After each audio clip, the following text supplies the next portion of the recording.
Well, good morning and welcome to Frankly Speaking here on WYDC TV Big Fox. I'm your host, Frank Acom, and we are broadcasting live from the Hesselson studio here on Market Street in Corning. I'm so glad that you've joined us this morning on your President's Day.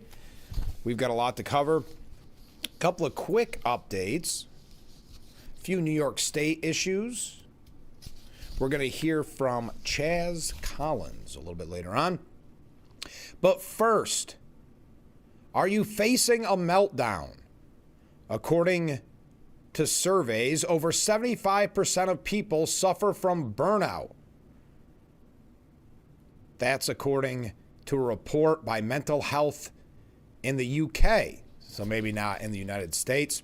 This was on Drudge Report this morning. So 75% of people suffering from burnout, for whatever that's worth. Hey, we know that the media has been hypercritical of the Melania documentary, but it's interesting because you had, back in 2025, a woke version, if you will, of Snow White. It was a live-action movie. Apparently, Disney lost approximately $170 million on Snow White. Forbes reported on Tuesday that filings indicate the recent controversial live-action Snow White remake cost a whopping $336.5 million, yet met with low returns after years of controversy. The outlet explained that it can be discerned thanks to the fact the movie was filmed in the UK. The UK has local laws which benefit films with a generous reimbursement, but come with heavy rules. As a result, Disney had to create a subsidiary company, Hidden Heart Productions, in order to film there. As a result of these local UK-based rules, showing expenditures that otherwise remain a closely guarded secret for films made in the US, Disney's massive expenses were revealed. In 2023, the author revealed in Britain's Daily Mail newspaper that by July 31st, 2022, Disney had already spent a staggering $183.3 million on making Snow White, even though principal photography had only just wrapped. The latest set of filings for the year of 2024, which was less than 3 months before the film debuted, so should give an almost complete picture of the cost. So again, the $336.5 million spent on Snow White is higher than the cost of Disney's Rogue One, a Star Wars story, its Guardians of the Galaxy Marvel movie, and its live-action version of Beauty and the Beast, which grossed a staggering $1.3 billion in 2017. The United Kingdom indeed came through with a reimbursement for Disney, but the writer argued this was not enough to redeem the production. So without getting too much in the weeds, Disney loses $170 million with what is being called a woke Snow White live-action flop. All right, there we go. Hey, did you see over the weekend? I don't know. I guess this is more of a kind of a Freaky Friday kind of thing, but here we are on Monday. Former President Barack Obama weighed in on aliens over the weekend. YouTuber Brian Tyler Cohen asked President Obama, "Are aliens real?" He said, they're real, but I haven't seen them. He then quickly addressed speculation around Nevada's Area 51, a secretive military test site that has long been claimed to contain downed extraterrestrial and aircrafts. That's real, but I haven't seen them, and they're not being kept in, Area 51. There's no underground facility unless there's the enormous conspiracy, and they hid it from the President of the United States. Of course, an enormous conspiracy is exactly what has been alleged by many documentaries on the issue, that an underground facility at Area 51 is a need-to-know, closely held secret, even kept from presidents. Cohen then asked Obama what question he most wanted answered when he first got to the White House. He said, where are the aliens? Obama is not the first president to pose the question. Jimmy Carter, during the transition period after his 1976 election as the 39th president, reportedly asked then CIA Director George H.W. Bush for access to UFO files, Bush reportedly refused, saying his curiosity was not a sufficient enough reason for disclosure. John Podesta, chief of staff for President Bill Clinton and counselor to Obama, for years pushed for disclosure, including reportedly picking up the phone to call the Air Force and ask them what's going on at Area 51, according to a report back in 1998. Podesta also famously tweeted at the end of his time with the Obama administration that his biggest failure in 2014 was not securing the release of the government's UFO files.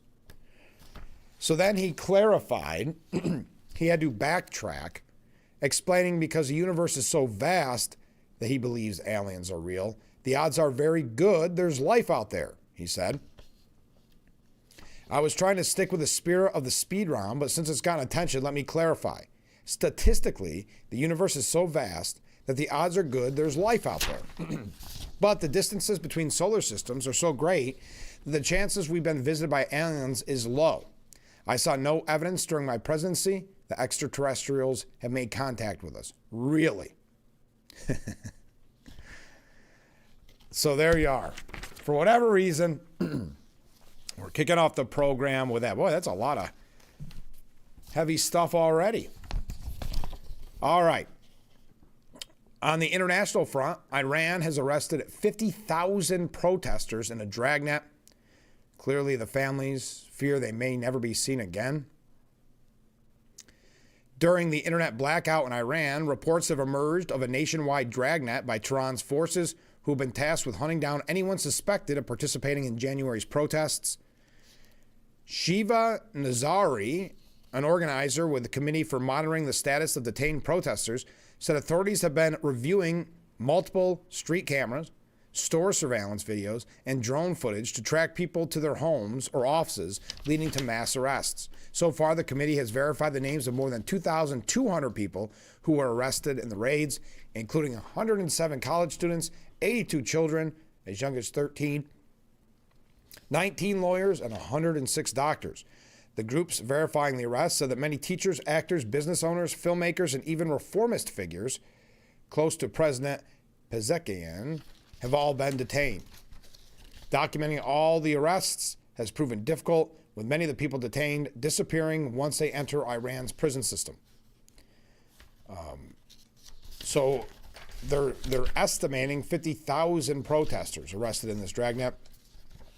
Arrested protesters who've been able to get messages to their family have raised allegations of beatings, sexual assaults, torture, and other human rights violations at the hands of Iran's security forces.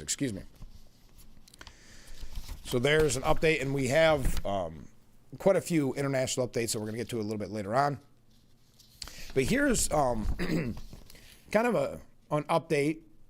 We talked about Linda McMahon, actually, when former congressman, current assemblyman, Joe Sepolinsky, who is going to be on the program on Friday.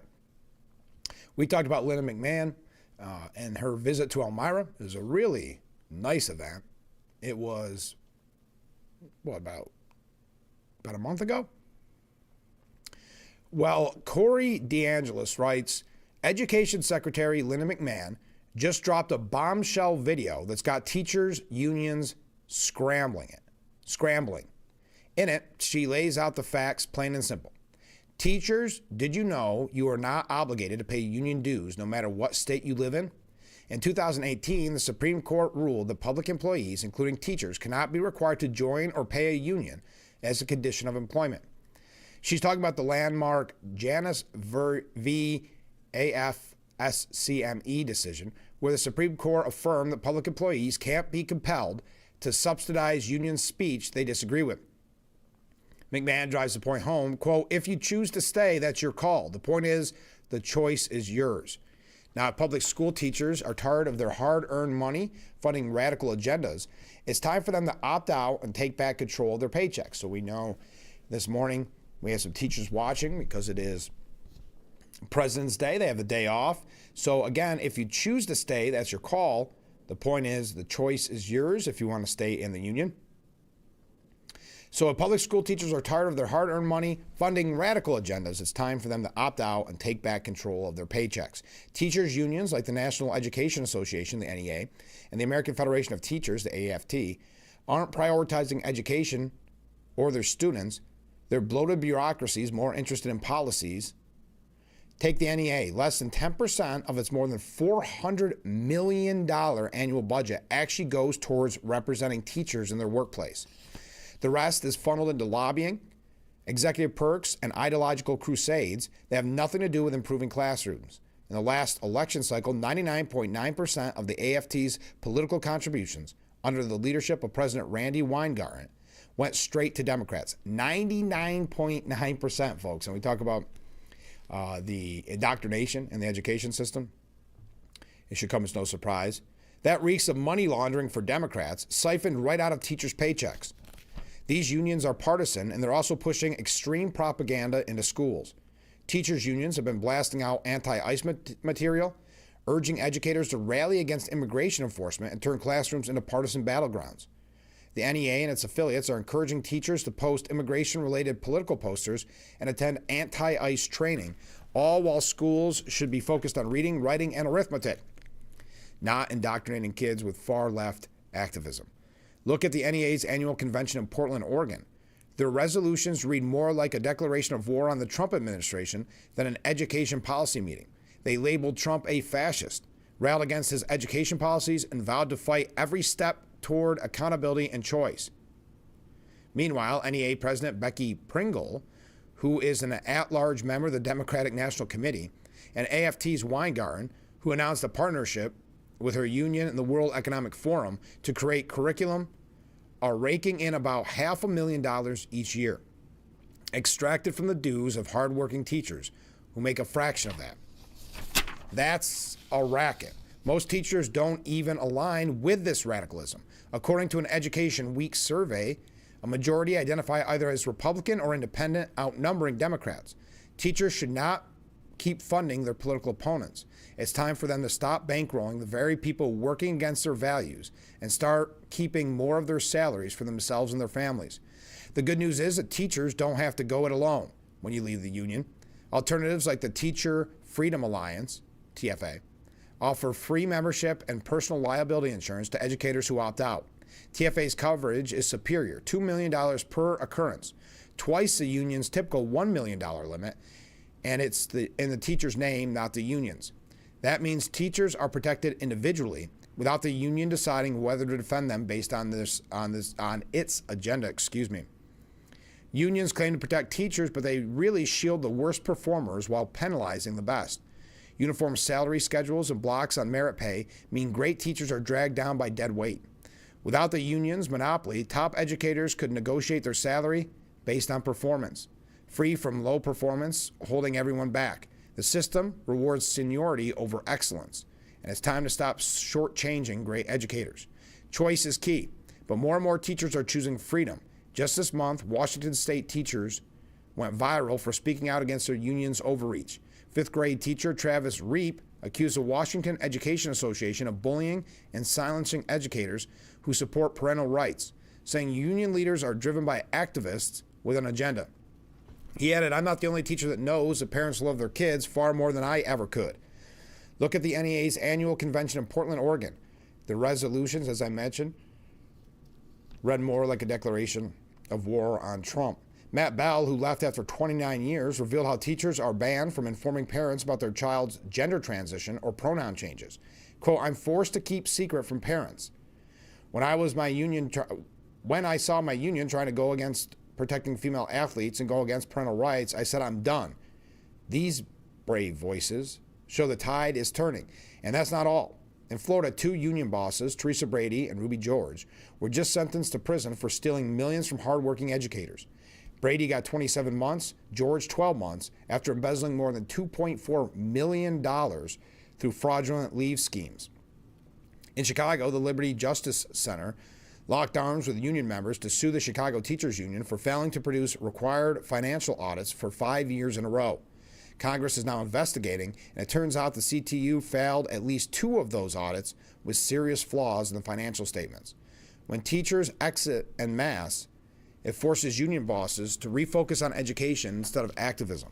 Teachers have the power to starve the beast by keeping their hard-earned paychecks when unions overstep. Opting out means saving money and reclaiming the profession from political hacks. I thought that was a great update, as we have talked about and interviewed, kind of, Lyndon McMahon. Okay, we got a couple things here about the government shutdown. A couple things about Epstein, Iran, international issues in general. So stay with us. We're just getting warmed up on this President's Day edition of Frankly Speaking. We'll be right back.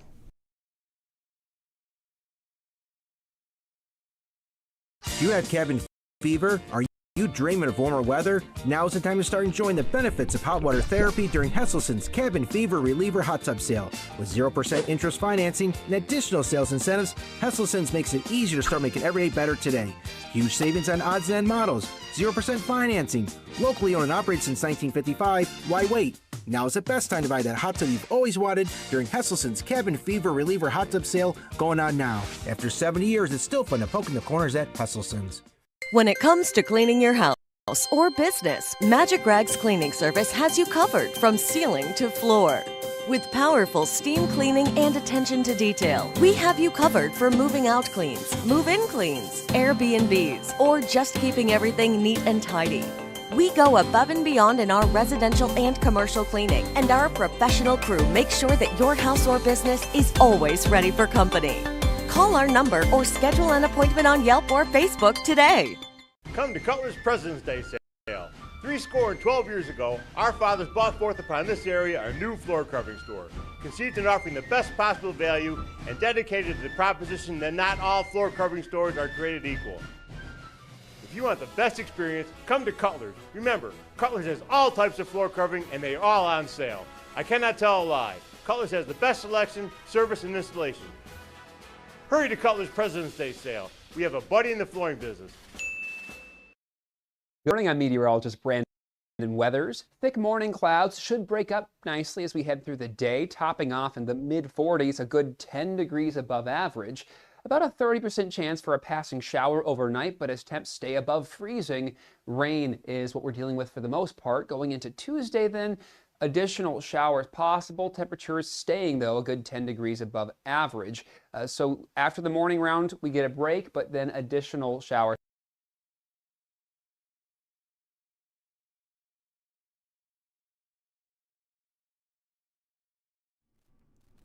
The Frankly Speaking Roof Cam, brought to you by Boss Security in Horseheads. Contact them today for all your business and home security needs. We are back, broadcasting live from the Hesselson studio. Mark writes in, good morning, Frank. Well, good morning, Mark. Seems like the Democrats have their hands in every cookie jar. They get them in even education. You're right. Comment from a different viewer, good morning. Regarding by the way, good morning. Regarding extraterrestrials, I know this is going to sound absolutely crazy, but myself and a friend of mine who lived a mile up the road from me, each of us separately, my friend at his home and me at mine, saw a small sparkler-type circular object fly at light speed or a very high rate of speed and momentarily hover over him at his house and me at mine as if observing us. My friend chalked it up to a Sunny Bing experiment. I don't know what that is, but a SUNY Binghamton experiment. I see. This happened about 55 years ago. Wow. There you go. I believe you. I think it. Hey, we've talked about it in the past. Extraterrestrials. Who am I to know? Okay, so there's no clear path to ending the partial government shutdown. Lawmakers in the White House offered no signs of compromise yesterday in their battle over oversight of federal immigration officers. That has led to a pause in funding for the Department of Homeland Security. A partial government shutdown began Saturday after congressional Democrats and President Donald Trump failed to reach a deal on legislation to fund the department through September. Democrats are demanding changes to how immigration operations are conducted after the fatal shooting of U.S. citizen Alex Preddy and Renee Good. Congress is on recess until February 23rd, and both sides appear dug in to their positions. The impasse affects agencies such as the TSA, the Federal Emergency Management Agency, FEMA, U.S. Coast Guard, the Secret Service, U.S. Immigration and Customs Enforcement, and U.S. Customs and Border Protection. The work at ICE and CBP goes on unabated because Trump's tax and spending cut laws from 2025 provided billions more to those agencies that could be tapped for deportation operations. About 90% of DHS employees were to continue working during the shutdown, but do so without pay, and missed paychecks could mean financial hardships. Last year, there was a record 43-day government shutdown. White House border czar Tom Homan said the administration was unwilling to agree to the Democrats' demand that federal officers clearly identify themselves, removing masks during operations, and display unique ID numbers. Quote, "I don't like the masks either," Homan said, "but these men and women have to protect themselves." And of course, they're being doxxed, their families and themselves being attacked. Democrats also want to require immigration agents to wear body cameras and mandate judicial warrants for arrests on private property. Senate Minority Leader Chuck Schumer said Democrats are only asking for federal agents to abide by rules followed by law enforcement agencies around the country. Quote, "And the question that Americans are asking is, why aren't Republicans going along with these common sense proposals? They're not crazy, they're not out of the way, or they're not way out. They're what every police department in America does." Senator Mark Wayne Mullen said he could back Democrats' calls to equip immigration officers with body cameras and would support efforts to bolster training. But he balked at their demands that federal officers remove masks and clearly identify themselves, noting some of the officers taking part in immigration enforcement operations have faced doxing and other harassment. Quote, "What are you going to do? Expose their faces so you can intimidate their families? What we want is ICE to be able to do their job, and we would love for local law enforcement and for states to cooperate with us."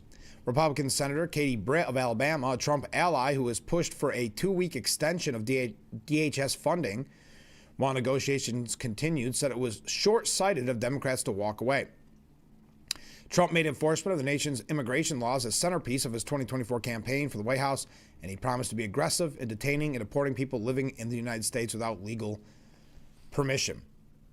Britt, again, Senator Katie Britt, saying President Trump is not going to back away from his mission.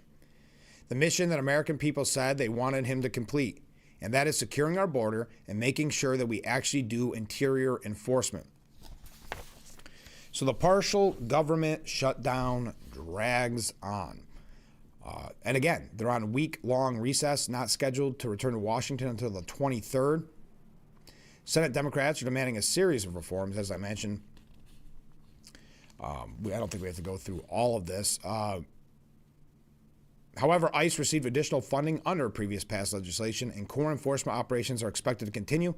Other DHS agencies, including the TSA, FEMA, and the Coast Guard, remain affected by the shutdown. The White House has led negotiations for Senate Republicans and offered Senate Democrats a proposal that have rejected details of the proposal not made public. This is a Democrat-driven shutdown caused by their desire to use government funding to service all Americans.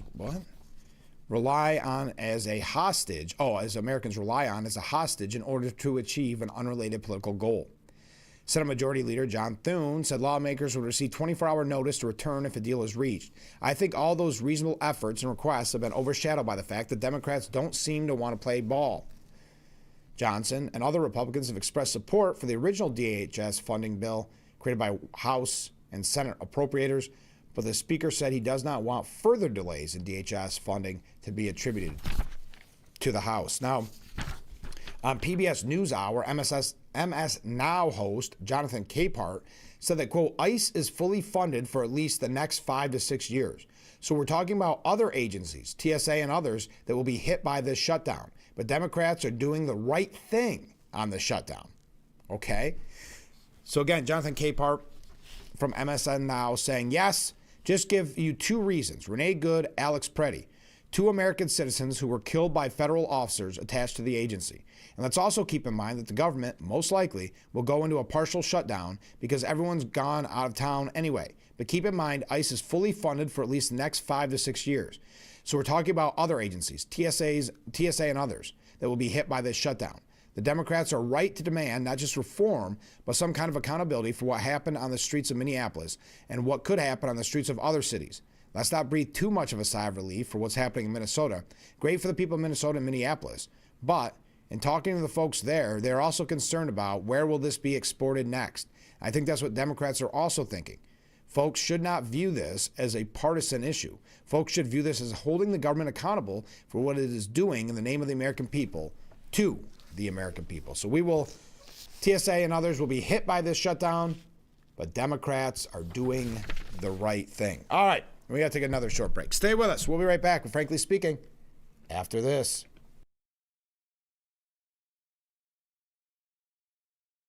So New York Lottery's new extra multiplier ticket multiplies your winnings up to 200 times. I won. What are you gonna do with all those Benjamins? For Ben, Great form, Benjamin. Benjamin, tip. Play New York Lottery's extra multiplier scratch-off games for chances to multiply your Benjamins between 10 and 200 times. Prizes up to $5 million. I can't wait to spend each and every one of you. It's tax time, and Current Power Sports is here to help your refund go further.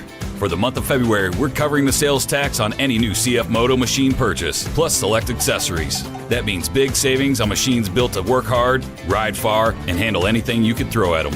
Why pay more than you have to? Let us cover the tax. Stop by Current Power Sports in Wellsboro, Pennsylvania, or Pine City, New York, and save big on your next CF Moto.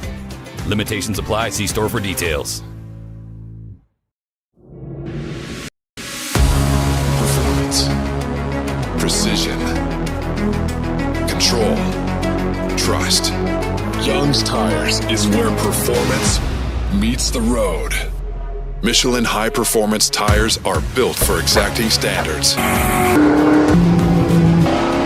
That's why installation has to be right every time. Young's Tires, because at speed, details matter. good morning. I'm meteorologist Brandon Weathers. Thick morning clouds should break up nicely as we head through the day, topping off in the mid-40s, a good 10 degrees above average. About a 30% chance for a passing shower overnight, but as temps stay above freezing, rain is what we're dealing with for the most part. Going into Tuesday then, additional showers possible. Temperatures staying, though, a good 10 degrees above average. So after the morning round, we get a break, but then additional showers.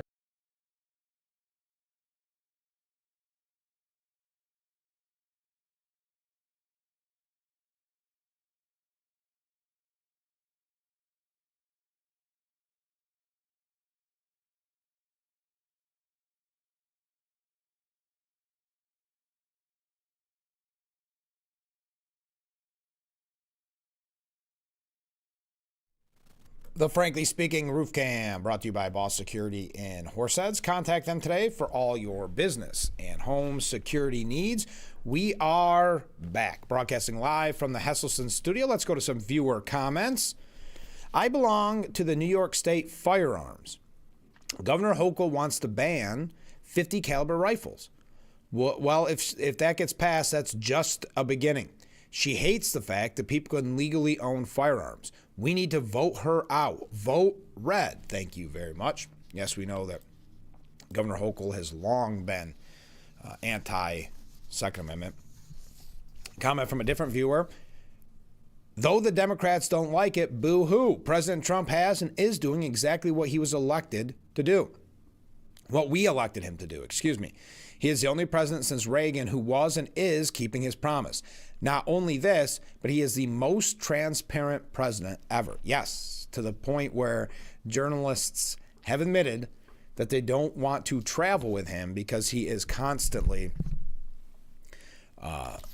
available for interviews. Okay, so yesterday or over the weekend, Attorney General Pam Bondi released a list of 300 politicians and prominent people who were named in the Epstein files.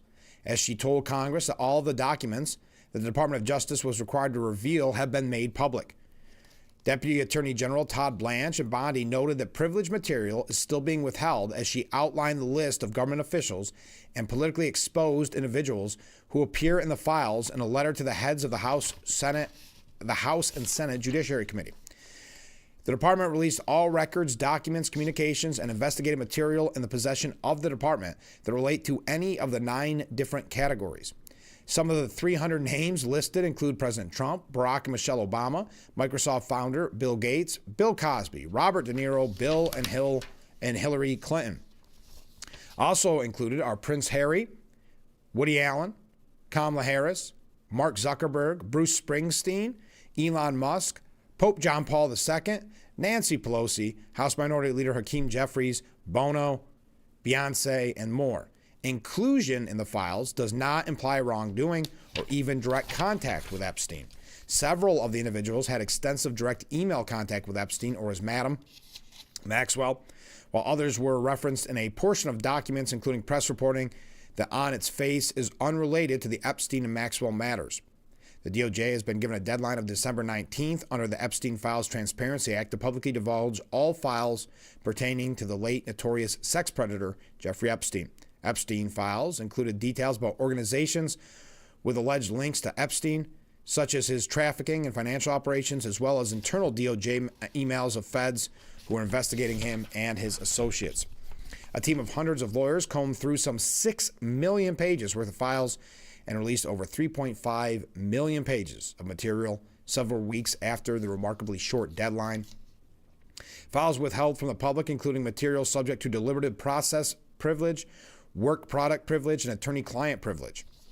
Additionally, DOJ made redactions of victims' names and personally identifiable information. Blanche previously revealed that there is a small number of documents on Epstein that are in limbo due to litigation and will be publicly released if a court approves.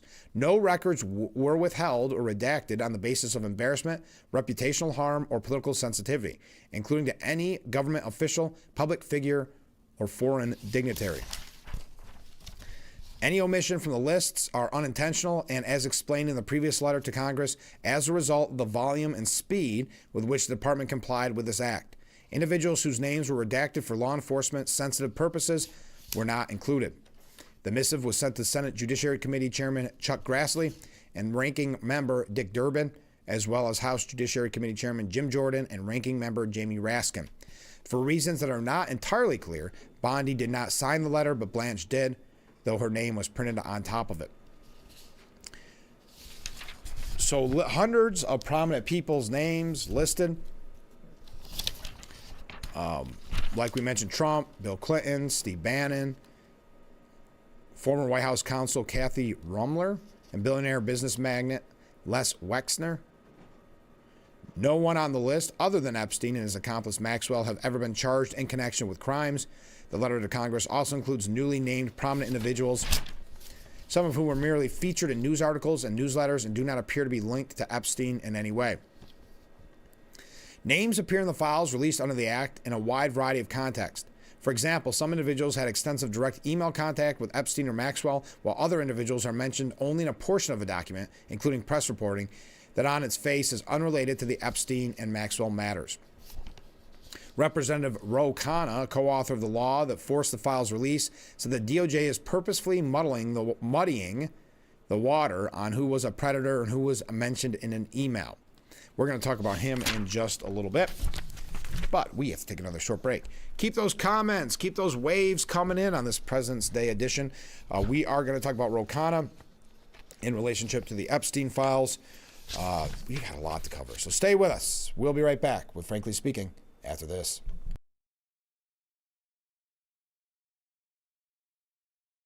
More cars, lower prices.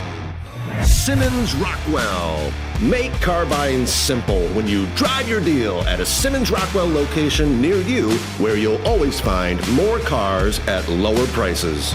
Nearly 5 kilos of cocaine has been seized in a bust. Thousands lined the pier at Seneca Harbor. Race weekend brought thousands to Watkins Glen International. Hundreds and Horseheads joined other cities around the country on Saturday for the No Kings protest.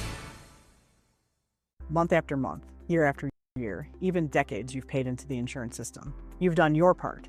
But when you're seriously injured in a car accident or another tragedy, that system turns its back. Insurance companies care more about pumping up profits and stock prices than paying for your medical bills, your lost wages, or your recovery. At WYDC Injury Law, we fight to make them pay what's fair. If you've been hurt in New York or Pennsylvania, call 607-500-HURT. Don't let the insurance companies win. Allegiance from Elmira to Myrtle Beach starts May 22nd, 2026. Whether it's a weekend escape or a week in the sun, Myrtle Beach is closer than ever. Non-stop to sun, sand, and seaside days. From takeoff to toes in the sand, your coastal getaway starts right here at Elmira Corning Regional. Mornings on the boardwalk, afternoons on the golf course, and evenings with oceanfront dining or a flight away with Allegiant's new direct flight. Starts May 22nd, 2026. Book now at AllegiantAir.com. Good morning, I'm meteorologist Brandon Weathers. Thick morning clouds should break up nicely as we head through the day, topping off in the mid-40s, a good 10 degrees above average. About a 30% chance for a passing shower overnight, but as temps stay above freezing, rain is what we're dealing with for the most part. Going into Tuesday then, additional showers possible. Temperatures staying, though, a good 10 degrees above average. So after the morning round, we get a break, but then additional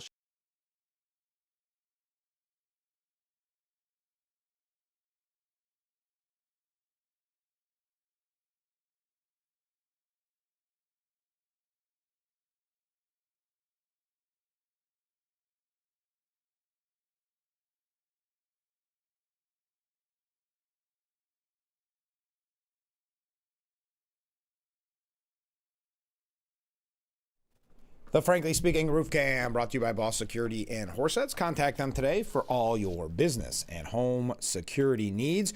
We are back, broadcasting live from the Hesselson studio. Comment from a viewer. Have the Democrats forgotten that they had the Epstein files in their possession since the beginning? What a bunch of fabricating losers. Yeah, I thought Pam Bondi did a good job by highlighting that. Why didn't you ask Merrick Garland? Why is this now your passion? Well, Representative Ro Khanna, a Democrat from California, read the names of several men who were mentioned in files relating to deceased convicted pedophile Jeffrey Epstein, although 4 of the men have no ties to Epstein. While speaking from the House floor last week, Khanna revealed the names of 6 men, quote, whose names were originally redacted in the files. Khanna's speech came after he and Representative Thomas Massey had reviewed unredacted material relating to Epstein. 2 of the men Khanna identified were Leslie Wexner, the former CEO of Victoria's Secret, and Sultan Ahmed bin Salam, the chief executive officer of DP World. The names of the other 4 men are Salvatore Nura, Zarab Michaeldays, Leonid Lenov, and Nicole Caputo.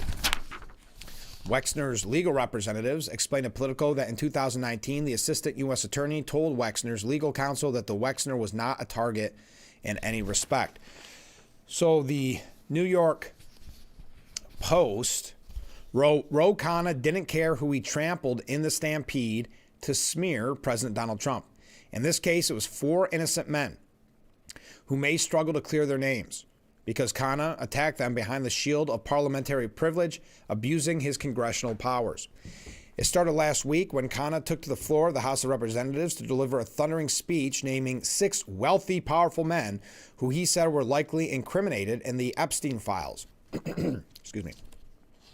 He and Representative Thomas Massey of Kentucky, a Republican who is often at odds with Trump, declared that they had discovered the names of 6 of the 6 when he went to the Department of Justice to pore through the unredacted version of the notorious files.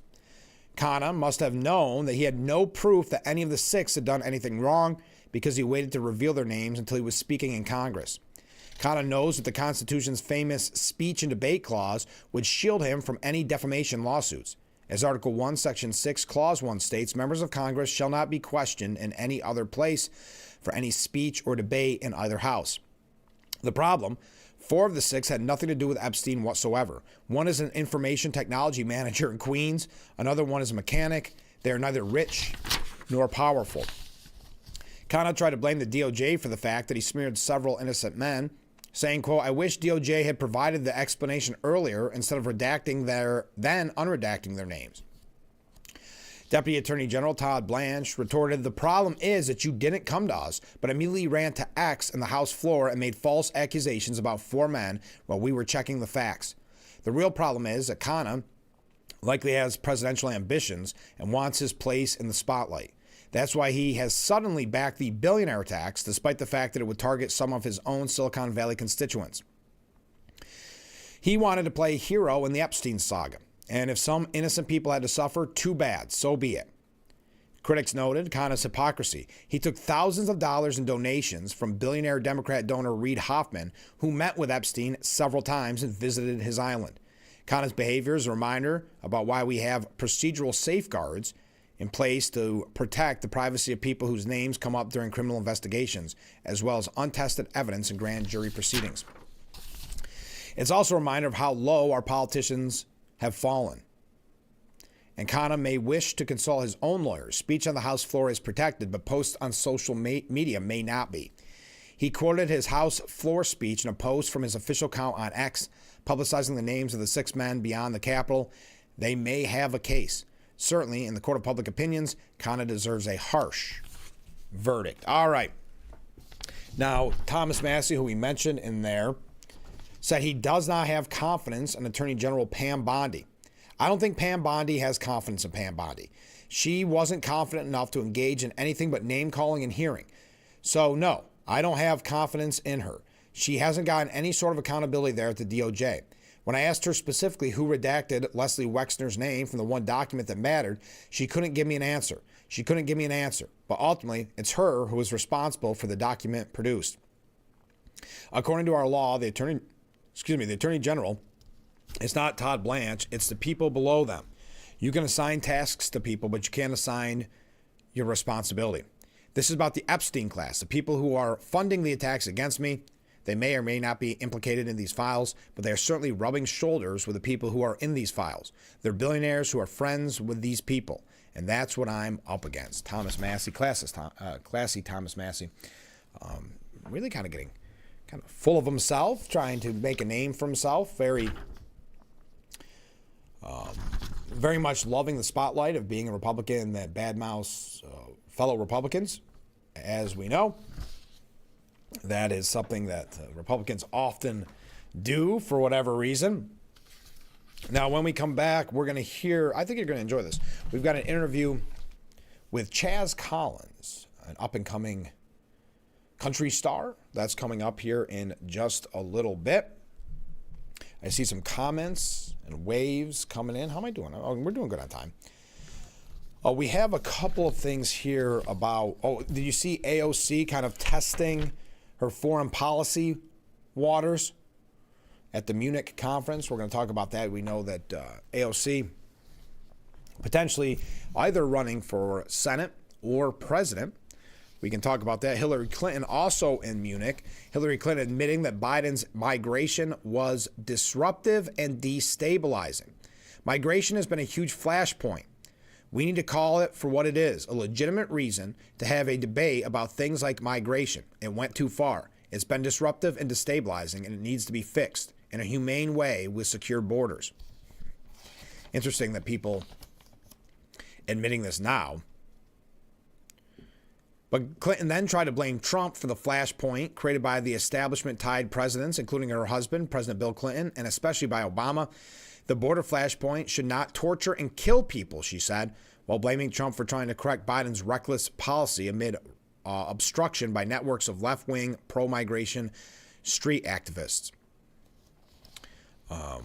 Clinton said, I understand conservative impulses. I understand we progressives are fighting an ideological battle that is as old as time. There are those of us who are more comfortable in a more open, borderless, tolerant world, and there are those who have their concerns about it because they worry about the impact on existing institutions like the family, communities, and other. But her progressive agenda is moderate compared to the society-wrecking migration agenda pushed by Obama and other radicals, such as Mayorkas. It is for me a blessing that freedom was expanded to include, in the United States, for example, the right of black people to be treated at least better than they had been for 400 or so years. It was a culmination of freedom for women to be given their rights much more fully than they had been. It was, I think, a dramatic recognition of dignity for gay people to be able to be treated without fear and even marry, which to me is creating a family. All right. So Hillary clashes with the Czech political leader at the Munich Security Conference in Germany. Clinton was speaking during a panel on the state of the West where she heavily criticized Trump for his dealings with Europe. Peter McInerney, I'm not pronouncing that right, A Czech deputy prime minister defended the Trump administration as Clinton repeatedly mocked his statements and tried to speak over him.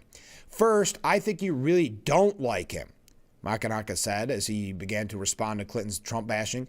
You know, that is absolutely true, Hillary said, but not only do I not like him, but I don't think that he's actually doing to the United States and the world. I don't like what he's actually doing to the United States and the world. And I think we should take a hard look at it if you think there is something good that will come of it. Makanaka said, well, what Trump is doing in America, I think that is a reaction. Trump for some policies that went too far for the regular people. Mackinac referenced woke ideologies, gender theories, and cancel culture that ran rampant throughout the U.S. in recent years. Clinton then mocked him, suggesting he was opposed to women getting their rights. He then rebuffed her hostility, saying that he could tell he was making her nervous. The exchange came during a same panel where Clinton discussed immigration in the U.S., admitting that it had gone too far, that I mentioned earlier. So there we are. We're going to talk a little bit more about this. But we've got a guest coming up. So stay with us. We'll be right back, frankly speaking, here on WYDC TV, Big Fox.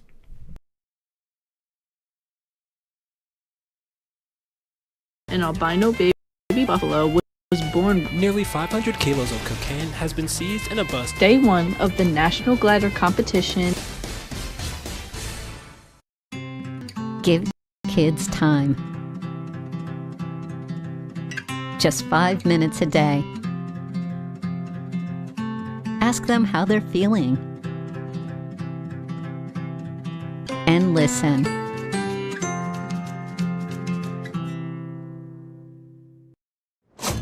It's tax time, and Current Power Sports is here to help your refund go further. For the month of February, we're covering the sales tax on any new CF Moto machine purchase, plus select accessories. That means big savings on machines built to work hard, ride far, and handle anything you could throw at them. Why pay more than you have to? Let us cover the tax. Stop by Current Power Sports in Wellsboro, Pennsylvania, or Pine City, New York, and save big on your next CF Moto. Limitations apply. See store for details. It's the Jeep Day sales event at Chilson Wilcox. Enjoy huge savings on the most awarded SUV brand ever, Jeep. Jeep loyalty means bigger savings for current Jeep and Stellantis owners. Save $8,300 on a 2025 Jeep Grand Cherokee. From Wranglers to Grand Cherokees, every Jeep is priced to move, but these savings won't last forever, and it's Ram Truck Month too. Save $10,500 on a 2026 Ram 1500 and $9,000 on a 2026 Ram 2500. The Jeep President's Day sales event and Ram Truck Month happening now at Chilson. Welcome back to Frankly Speaking here on WYDC TV Big Fox. I'm your host, Frank Aiken. We are broadcasting from the Hesselson studio and in the virtual studio this morning. Chaz, thanks so much for being on the show. Hey, bud. Thank you so much, man. We've got a lot to talk about. First, start with, it's such a catchy name right from the jump to say Slam Bam. Tell us about it. So Slam Bam was actually written by a buddy of mine originally, Douglas Gary.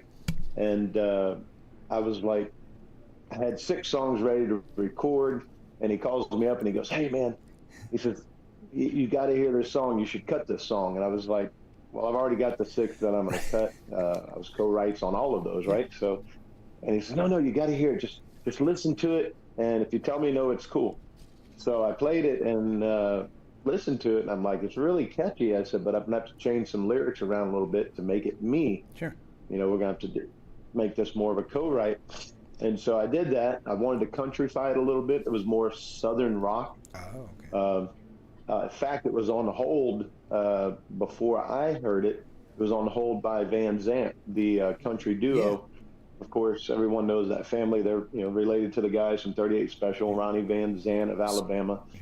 And so he was like, I'm telling you, it's a great song. Well, they ended up, the manager scrapped their whole plan of an album called Slam Bam and a single with a single called Slam Bam. So I was like, well, that's a great idea. So, and I could hear the line dance. When I heard it, I could see what the line dance would be. I'm like, this could go viral on TikTok. I was like, this is a sure bet to make something happen. So I took it, rewrote some of the lyrics, changed the melody a little bit, and just a little bit.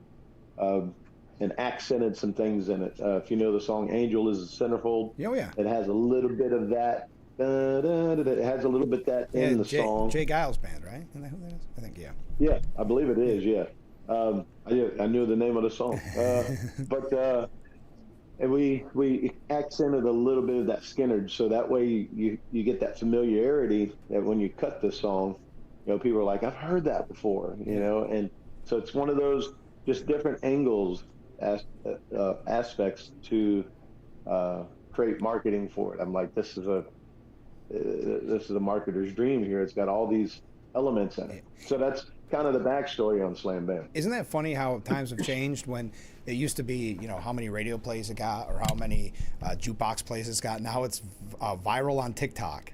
That's a different. It's amazing how things have changed. So you said you had 6 already cut. How did you decide which one to cut out of the original? Well, you're here. With the songs. That was songs that I had co-written. Yeah. And I'm trying to always make sure that anything I record, that I'm tied to it in some, fashion, because there's a lot of songwriters out there that they just pitch to artists, and you have artists that can't write music. Right. And that's kind of a thing of the past now, where you have to write something. Mm-hmm. Like, you can't just come in like, George Strait, Tim McGraw, you can't just come in and go, okay, I've got everything except I can't write. Right. So give me a bunch of hit songs. And that's basically what happened with those guys. Yeah. Tim McGraw's co-written one song in his whole career. Wow. Well, that's a thing of the past. Yeah. They want the artist to kind of be the whole package. If you don't play an instrument, you better be able to write some songs. I believe it. What's the reaction been so far to Slam Bam? Man, it's been phenomenal. Good. I would say one of the main songs that's gotten the most response, especially with the lively, fun, Slam Bam. Here I am. I'm ready to party. Who doesn't feel that way after a week's of work on the weekend? It's like, hey, let's go, let's do it. Right. And that's what it's about. But people are learning, singing the lyrics at shows up front, and I tell you, when you got somebody, when you make that connection, you got somebody singing the lyrics with you to something that you put together. That's a whole different feeling, man. I'm sure. And I want to talk about, because you have an insane touring schedule. I want to talk about that in a little bit. But before that, for those that maybe aren't familiar with you or Slam Bam, how would you describe your sound? You kind of describe the sound of the song, but your overall sound. So the best way to describe that is if you took Jason Aldean, Tim McGraw, and Kenny Chesney and kind of threw it all in one. Okay. So we're a rock band that plays country music. So my influences were a lot of your big hair bands. So I listened, I grew up not listening to country. I grew up listening to, Cinderella, Twisted Sister, Van Halen, Def Leppard. These are the bands that I still to this day are some of my favorite bands. But I had the country music feel, vocal. That was kind of my forte vocally. So I was like, well, maybe I can get my own sound here, and kind of just kind of infuse some of the 80s rock sounds. Sometimes you'll be like, oh, that was a Def Leppard lick, oh, that's something Van Halen would have done, but it's a country song. Yeah. And then you hire a fiddle player that plays steel, banjo, and mandolin, and you got a country rock band. And when you play out, do you ever incorporate some of those songs into like some of the classic covers? Yes. Yeah. Yes, we do a good bit of that, and the difference in a cover band and an artist that plays covers, and I tell people this is, some of them you kind of stay true with the signature licks, things, if you're playing Sweet Home Alabama, you better hear dun dun dun dun dun dun. You better hear that lick, you can't improvise that signature lick, but you take the song and you make it your own, different solos, maybe you change the arrangement, and maybe you come up a couple of keys, or you come down a couple of keys, like you make it your own, then it becomes your version of the song versus, they play covers. Right. Gotcha. And and we do an Alabama medley in our show of 3 Alabama songs tied in with a Kenny Chesney song. Well, now that's the definition of artistry. You're taking something and making something out of it and presenting it in a different way than the other artists do. Yeah. And so that's what we do at our show. There's a few of them we still kind of pretty much stick to the original artist and how they do their songs, but because there's some that you just don't mess with. Fishing in the Dark, if you're going to play that, you just play the song. Right. You know? Yeah. Don't get too fancy. Yeah. Yeah, you can't get too fancy with that. But people can come and see our show, and it's not a cover band show, even though we're playing some songs you're familiar with, and then of course a bunch of our songs. Sure. What was it that originally got you into music, where you knew you wanted to make this, a part of your life, kind of a career? Yeah. So I started singing around 9 years old in church. They called them, singing a special, which just meant that you just were going to get up and do a song for the congregation. Yeah. I had a lot of stage fright at the time, and I was taught to stare at the back wall just above everybody's head, and just look around and pan the room. And my pastor was like, they'll think you're looking at them. Right. And I was like, okay. So I kind of got over the stage fright with that, and then this thing called karaoke came out. Okay. And I was just like, well, what's this? And my best friend Mickey, he's like, hey, he says, this is like the new thing, man. You don't need a band. All the tracks are there, and you can perform for people without having, put a band together and all that. So I went and did that a few times, and I started building a fan base. People started coming to karaoke shows just to hear me sing and perform. Yeah. And I was like, man, this is cool. And then when I realized that I had the gift of being a great front man and being able to connect with an audience and be able to control an audience and manipulate them to enjoy the show, to be a part of the show and forget everything. Like when I realized I had that gift, a friend of mine's like, hey, I want you to run my karaoke show, but I want you to MC it. Like, wow. You know how to make that connection. Yeah. And so I went to Nashville it was supposed to be vacation. And I went, Parsons, Tennessee, about an hour and a half out of Nashville. And I was like, well, I want to go to Nashville and make a CD. So I went there with some karaoke tracks, made a CD, brought it back to New Orleans. Now I'm selling CDs at karaoke shows, and it's working. Yeah. And I'm like, I got something here. I was like, I think I can do this. Yeah. And the rest is history. Isn't that amazing? Also, I've got to say as a side note, that trick of looking over the crowd. Have you ever been in a crowd where someone's doing that and you can tell right away they're not looking at you? Yeah. I don't think that trick I don't think that's true. Yeah. Everybody always says that, but I've seen too many uncomfortable situations where it's, hey, down here, we're down here. But you do have an intense touring schedule. I guess this is a dumb question after hearing you talk about it in the karaoke, but would you rather record, songwrite, tour? Touring. Yeah. I love touring. I toured extensively from about 2005. I've been guessing at this. I can't remember if it was 2005, 2006 maybe. I've been touring full time since then. And then, of course, when the pandemic hit, when COVID hit, everyone stopped touring, of course. Yeah. And then that's when I packed up from Nashville and moved to Florida. We're in Clearwater now. And I'm still playing about 80, 85, 90 shows a year. Wow. But we're playing a lot in Florida. We occasionally will go out and tour, but I still think on the circuit I was doing before was kind of your, how would you say it, your entry-level touring, which, you're playing, sometimes you're playing places 5-6 nights a week. Oh, yeah. And then you go to the next town and do that. And so that's great for somebody new.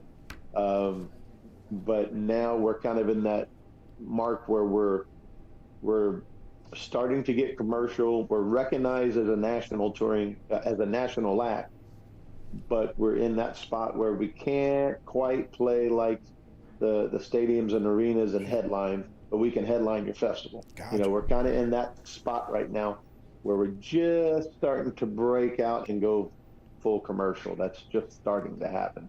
That could be a year or 2 year process. Sure. How do you keep up with things on the road, even before, you know, like you said, COVID with the higher touring schedule? How do you, I guess, keep the drive going?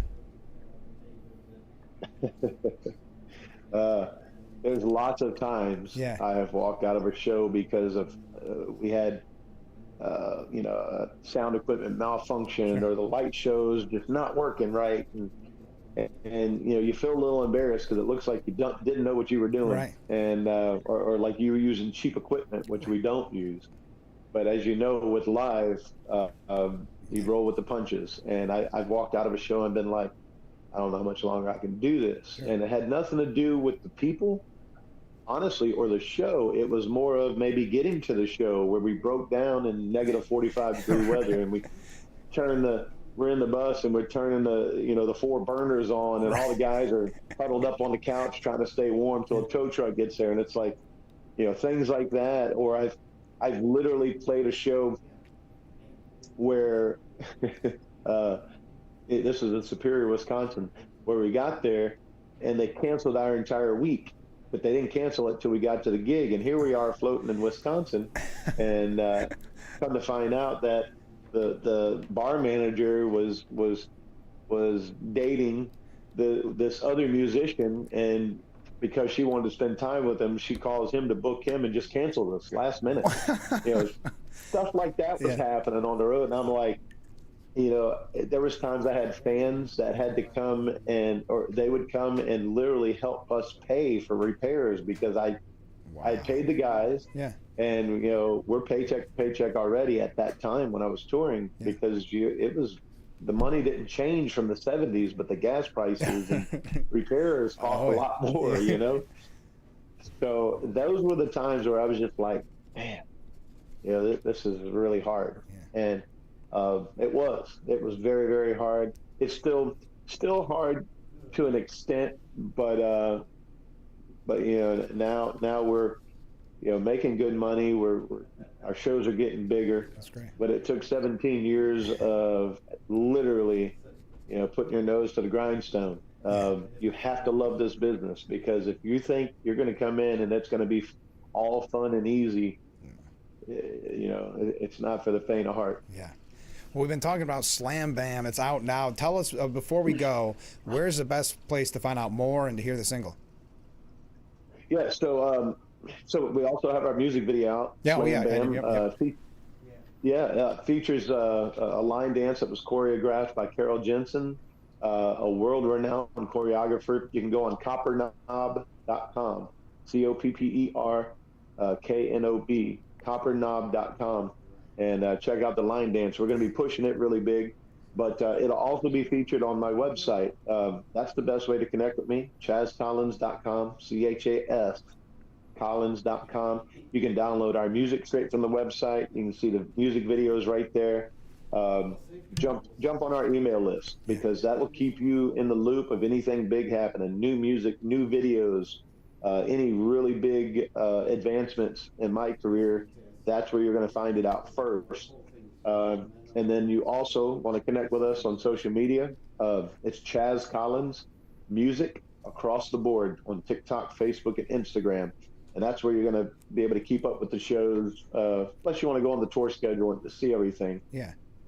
Everything's on the website right there, chazcollins.com. Well, perfect. Well, we hope you make it to upstate New York soon. Thank you, bud. We worked, you know, we were supposed to be up there and play a place called the Colette Theater in Pulaski. Okay. I think you guys pronounce it Pulaski. Yeah. But we were supposed to play up there, and they switched entertainment directors, and that guy kind of just clean slate and started fresh, canceled all the bands, and kind of started fresh. It was crazy. Yeah. But we do have some friends in Oswego. How far is that from Not you? very far, yeah. That's real close. It's out of the market, but still very much driving distance. So next time you're up. Okay. Yeah. Yeah, man, definitely. We will definitely be up there to do some shows, if not this year, the next year. Cool. Well, thanks for giving us so much time. Best of luck with everything. Awesome. I appreciate it so much. Thank you. All right, stay with us. We'll be right back with Frankly Speaking after this.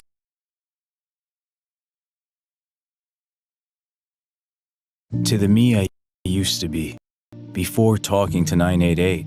I felt alone. I thought seeing hard things was just part of the job. I thought that having a bad day at work meant I was failing. But then I connected with someone at 988. A real person texted back. Someone listened without judgment. Now I know. Now I know it's okay to let someone help me too. And I'm stronger than I thought. We hear you. Call, text, or chat 988. From Excel member service to easy, reliable, and secure digital banking and a deep commitment to the communities we call home, First Heritage is proud to be part of our members' everyday lives. That's why we're honored to be named Best Credit Union in the Twin Tiers 5 years in a row and Best Locally Owned Business in 2025. To our members, thank you for your trust, your loyalty, and your votes. And if you're not yet a member, visit fhfcu.org or stop by your local branch and see for yourself what makes First Heritage the best.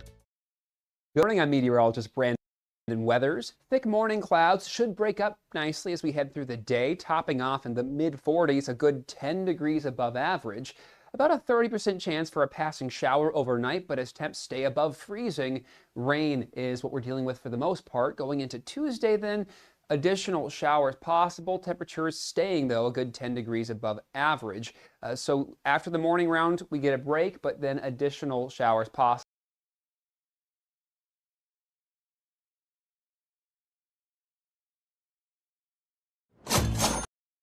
It's tax time, and Current Power Sports is here to help your refund go further.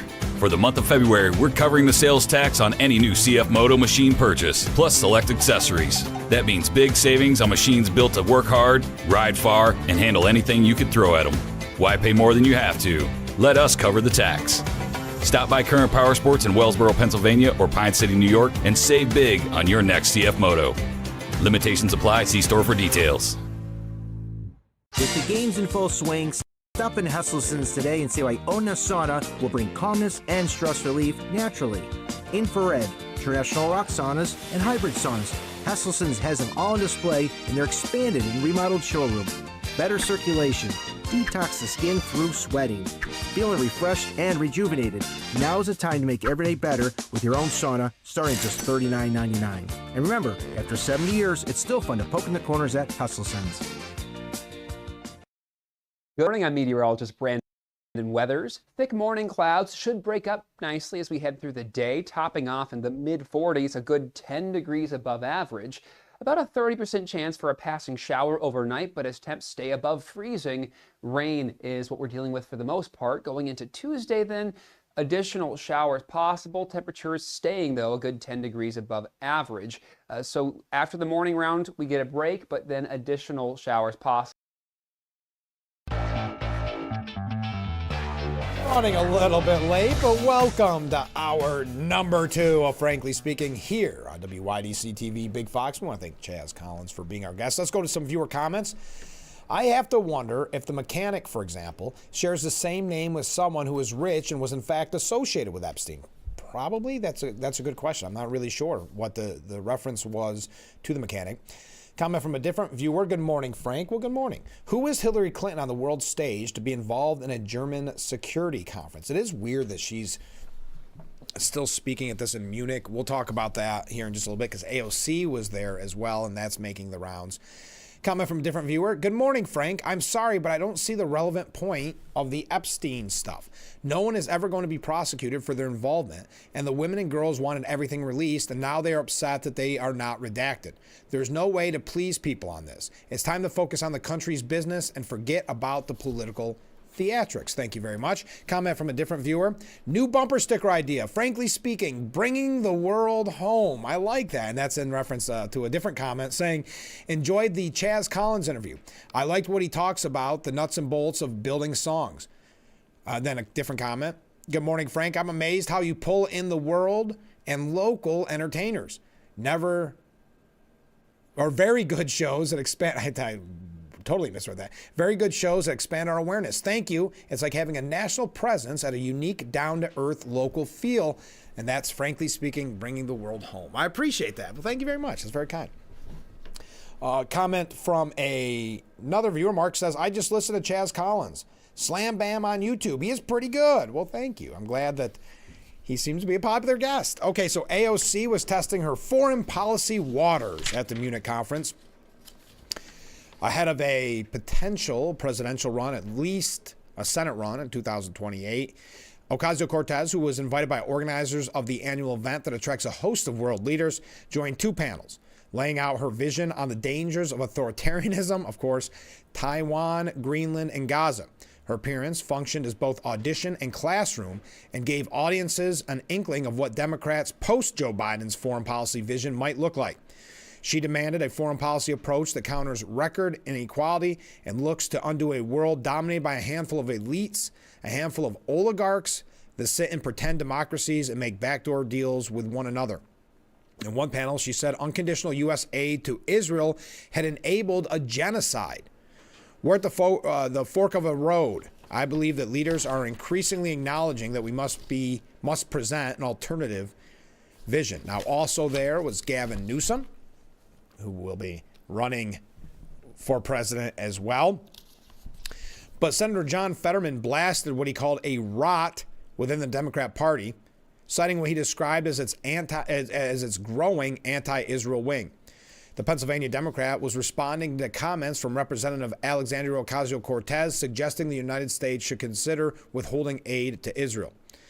Ocasio-Cortez said the United States' unconditional support for Israel helped facilitate a genocide in Gaza, a characterization Fetterman did not like, saying there was never any genocide in Gaza, absolutely, and there shouldn't ever be any conditions for aid for Israel because they were in an existential war. That's part of the problem with the very anti-Israel part of my party. Why would you align yourself with raging anti-Semites and very pro-Hamas people like Hassan Piker?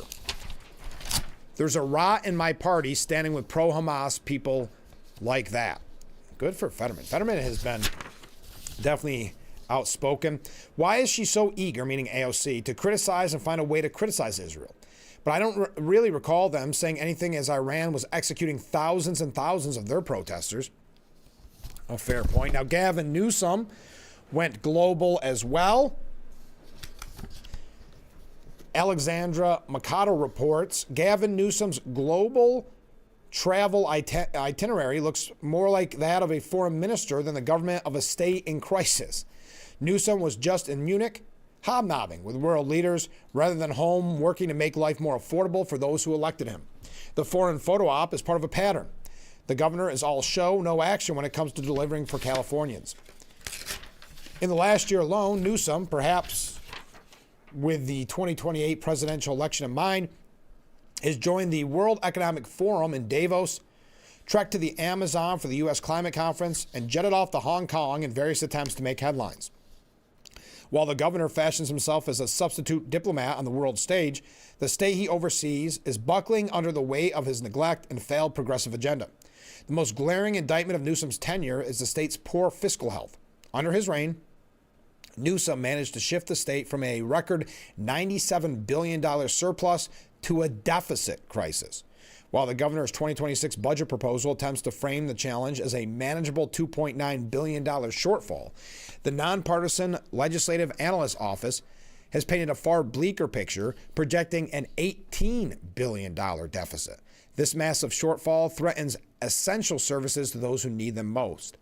This is not just bad luck with the markets. It's the result of a governor who expanded permanent social programs using temporary volatile tax windfalls. Under Newsom, California is a place where only the ultra-wealthy or the heavily subsidized can afford to live.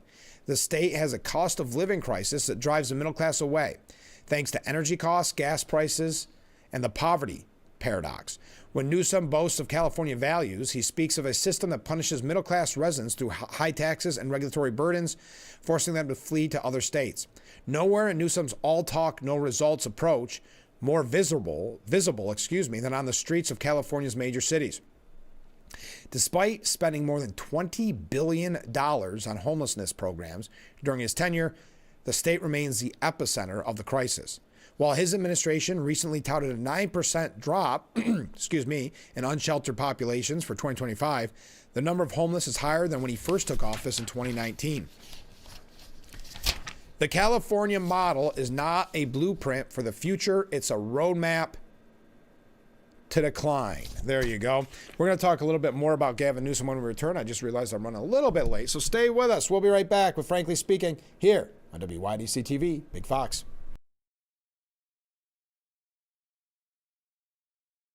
Visit our Facebook page at Big Fox News for news, local events, and more.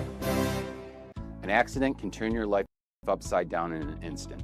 Pain, medical bills, time off work, it's overwhelming. And when you look to the insurance company for help, they don't see you. They don't see your family or what you've lost. To them, you're just a number, just dollars on a spreadsheet. Their job is to pay you as little as possible. At WYDC Injury Law, we see the person behind the claim. We fight for your recovery, your future, and your peace of mind. If you've been hurt in New York, call 607-500-HURT. Allegiant's flight from Elmira to Myrtle Beach starts May 22nd, 2026. Whether it's a weekend escape or a week in the sun, Myrtle Beach is closer than ever. Non-stop to sun, sand, and seaside days. From takeoff to toes in the sand, your coastal getaway starts right here at Elmira Corning Regional. Mornings on the boardwalk, afternoons on the golf course, and evenings with oceanfront dining or a flight away with Allegiant's new direct flight. Starts May 22nd, 2026. Book now at AllegiantAir.com. Come to President's Day sale. 12 years ago, our fathers brought forth upon this area our new floor covering store, conceived and offering the best possible value and dedicated to the proposition that not all floor covering stores are created equal. If you want the best experience, come to Cutler's. Remember, Cutler's has all types of floor covering and they are all on sale. I cannot tell a lie. Cutler's has the best selection, service, and installation. Hurry to Cutler's President's Day sale. We have a buddy in the flooring business. Good morning, I'm meteorologist Brandon Weathers. Thick morning clouds should break up nicely as we head through the day, topping off in the mid-40s, a good 10 degrees above average. About a 30% chance for a passing shower overnight, but as temps stay above freezing, rain is what we're dealing with for the most part. Going into Tuesday then, additional showers possible. Temperatures staying, though, a good 10 degrees.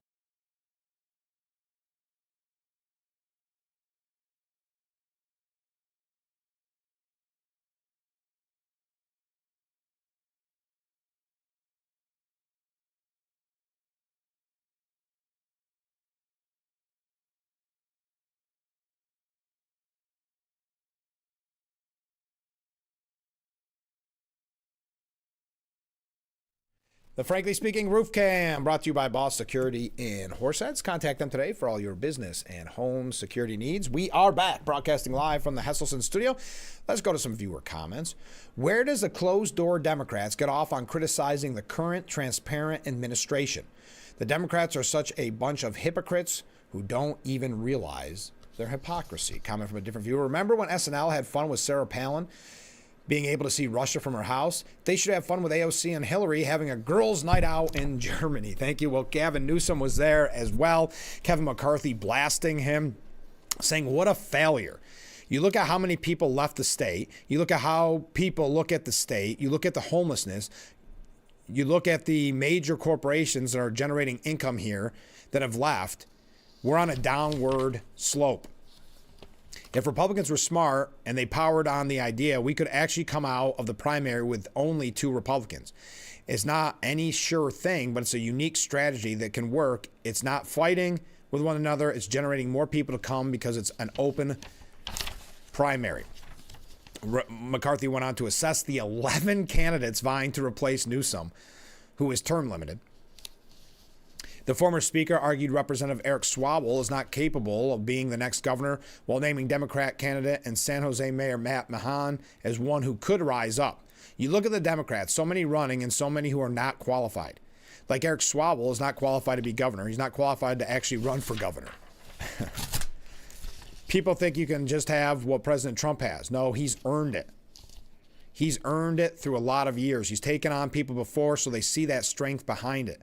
You can't just be anointed. You have to earn where you go. The former speaker noted infighting within the GOP, criticizing congressional Republicans for wasting key time and having the majority during the government shutdown. They're turning over the floor to the Democrats. That's a bad sign. They're fighting among themselves. It's very true. When they secured the border, why didn't you go to the border? Why didn't you show people all these things aren't coming across? All these people aren't coming across that it's safe. McCarthy said Republicans must show Americans what they accomplished ahead of the 2026 midterm. Now, it's reported that Nancy Pelosi is aiming to push Gavin Newsom for 2028. Sources close to Pelosi told Axios that the Democrat Party leader has been pushing Newsom for 2028 behind closed doors, given that the two have been working together going back to his days as San Francisco mayor. Quote, Pelosi has one of the strongest donor networks in Democratic politics. She's been a key validator for Newsom as he's emerged on the national stage and become one of President Trump's most visible foes. A former aide to the House Speaker even said that Pelosi has been a bit of a Gavin fangirl, noting that she doesn't crush on many people. I will say this, she's hardly ever wrong. When she says she sees something, it's a real thing. So it's a real thing with Gavin Newsom. Pelosi also previously told the New Yorker that Newsom has been a masterful leader in the age of Trump. From the standpoint of leadership, vision, and values, knowledge of the issues, strategic thinking about how to get things done, he's masterful. And that she has seen him grow politically. I've also seen him have this beautiful family. And for all of us who love him, seeing him evolve has been wonderful to behold. Now, a spokesperson for Pelosi declined to comment on the situation, but Newsom's spokesperson Lindsay Kobia told Axios that the governor has always celebrated Pelosi's public service, saying, quote, Governor Newsom believes Speaker Pelosi is the epitome of selfless public service and will go down in history as one of the most consequential leaders of our time. Wow. Now, we've got Newsom, we've got AOC, people that are talking about running in 2028. Well, according to recent polling, former Vice President Kamala Harris's polling average is leading among other potential Democrat candidates running for president. According to Race to the White House, according to the Race to the White House website, Harris has a 27.5% national polling average, while Gavin Newsom has a 22.7% national polling average. AOC has a 9% national polling average, while former Transportation Secretary Pete Buttigieg has an 8.7% national polling average. Josh Shapiro received a 4.9% national polling average, while Illinois Governor J.B. Pritzker received a 3.4% national polling average. The recent reports comes as Harris, Newsom, and Ocasio-Cortez have been floated as likely contenders to run for president in 2028.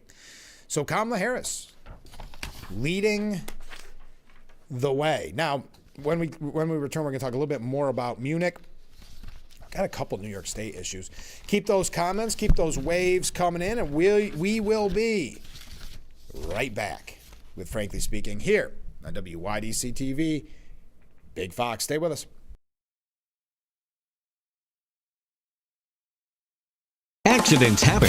If you're looking for an honest, dependable, trustworthy auto repair shop, bring it to Nappy's. Or if it's undrivable, have it towed right to us. It's your choice where to take your vehicle. Nappy's works with all insurance companies and will manage all vehicle calibrations. Nappy's has a state-of-the-art paint booth and a new and improved repair shop. Let our friendly staff of specialists help you through the process and get it done right the first time. Commit to Nappy's, family-owned for 3 generations. Thank you for your business. In Albany, Buffalo, was born. Nearly 500 kilos of cocaine has been seized in a bus. Day 1 of the National Glider Competition.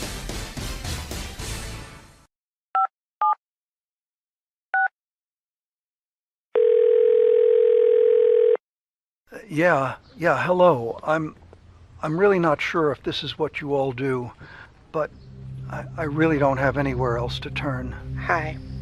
I don't even know why I'm calling right now. I'm sorry.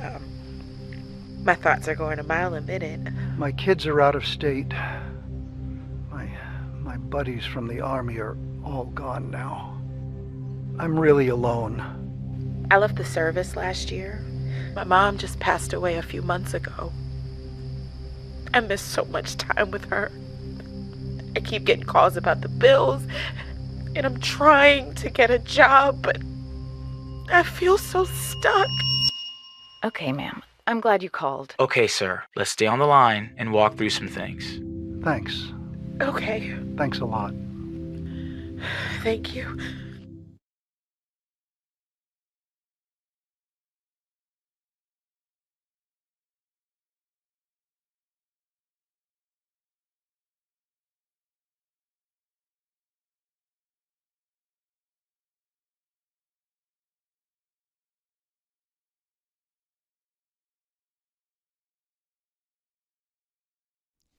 The Frankly Speaking Roof Cam, brought to you by Boss Security and Horseheads. Contact them today for all your business and home security needs. We are back, broadcasting live from the Hesselson studio. Comment from a viewer. Hollywood New Scum doesn't stand a chance. Thank you very much. All right, David Marcus says he kind of dissects what happened in Munich. He said, when I was growing up in the 80s, there was a galaxy of left-wing, even socialist, intellectual stars, such as Noam Chomsky, Michael Foucault, and Gore Vidal, whose works were like an inkwell that politicians and commentators could draw from. Judging from the Munich Security Conference this weekend, that inkwell has run dry. Take the gem of a comment on global order from Representative Alexandria Ocasio-Cortez, queen of the Democratic Socialists. Quote, what we are seeking is a return to a rules-based order that eliminates the hypocrisies around when too often in the West we look the other way for inconvenient populations to act out these paradoxes. Allow me to translate this into English. Quote, the West is bad and mistreats the marginalized rest of the world. The use of 25-cent words and highfalutin sentence structure cannot hide the banality of what AOC is saying. Not even the assuring allure could help, given the simplicity of her word salad. Not to be outdone, Michigan Governor Gretchen Whitmer, after apologizing for being less well-versed in foreign policy than AOC, offered this take on the war in Ukraine, saying, quote, Ukraine's independence, keeping their landmass, the support of all their allies, I think is a goal from my vantage point. There's just nothing here but empty words that paint a picture of progressive worldview, completely divorced not only from reality on the ground, but from any sound intellectual framework whatsoever. The American right has a core of intellectuals, from Christopher Rufo to Victor Davis Hanson to Mark Dubowitz, and on, who can be referred to or drawn in on policy debates, both foreign and domestic. In fact, about a decade ago, we had the intellectual dark web phenomenon with figures like Jordan Peterson and Barry Weiss, who are broadly seen, if not as conservative, as right-leaning. Who are their counterparts on the far left? Who is the contemporary socialist intellectual who AOC could have referenced to support her claim that there needed to be massive global redistribution of wealth? I would posit that outside the very narrow corridors of race and gender, such far-left public intellectuals no longer exist, and for two very important reasons. The most obvious cause for the current dearth of popular far-left socialist intellectuals is the collapse of the Soviet Union in the late 80s. At least for the next 2 decades, the game was up. The experiment had failed, and nobody wanted to be called a socialist. The second reason is what took the place of outright socialism, which was cultural Marxism, specifically in the form of critical race theory. So once race and identity become a part of everything, then nothing could be legitimately questioned. It was equity, not equality, over everything else. We saw this in the practice this month at Sarah Lawrence College, where non-socialist liberal intellectual Ezra Klein was shouted down during a discussion about Israel. The position of the protesters was not that Klein should be disagreed with, but he should be silenced, that his ideas are too dangerous to even utter. Why do AOC and Whitmer sound like babbling idiots when they seek to defend their position against even the slightest criticism? Because they never have had to. In all the rooms and meetings they've experienced, their nonsense is greeted with grins and finger snaps of approval. The danger here is one of the highest orders, because we may be electing socialists who literally do not know how to make things work. Zohran Mamdani has been a mayor of New York City for just over a month. He couldn't handle the snow, he can't remove the trash, and people are freezing to death on the streets. The sad bottom line is that the American left, which has taken over the Democratic Party, has no true intellectual underpinnings. Like Seinfeld, it is ultimately a political ideology about nothing, and the clearest danger to American values that exist today. I thought it was a really important piece by David Marcus. Okay, Now, standing in Germany, whose Cold War fault line once symbolized the division of a continent, Secretary of State Marco Rubio delivered President Trump's red line for Europe, saying we in America have no interest in being polite and orderly caretakers of the West's managed decline. We do not seek to separate, but to revitalize an old friendship and renew the greatest civilization in human history, urging an alliance that boldly races into the future. Rubio's 3,000-word address marked one of the clearest articulations yet of Trump's break with the global status quo. It underscored a broader shift in transatlantic ties, with Washington pressing European allies to shoulder more of their own defense and elevate national sovereignty. He described the erosion of manufacturing, porous borders, and dependence on global institutions as symptoms of Western complacency. Reclaiming supply chain independence, enforcing immigration limits, and rebuilding defense capabilities, he said, would be key to reversing course. His remarks landed before an audience of European leaders who have long relied on U.S. security guarantees and remain weary of a more transactional Washington.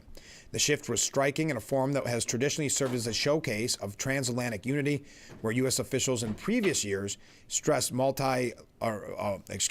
cooperation and institutional continuation.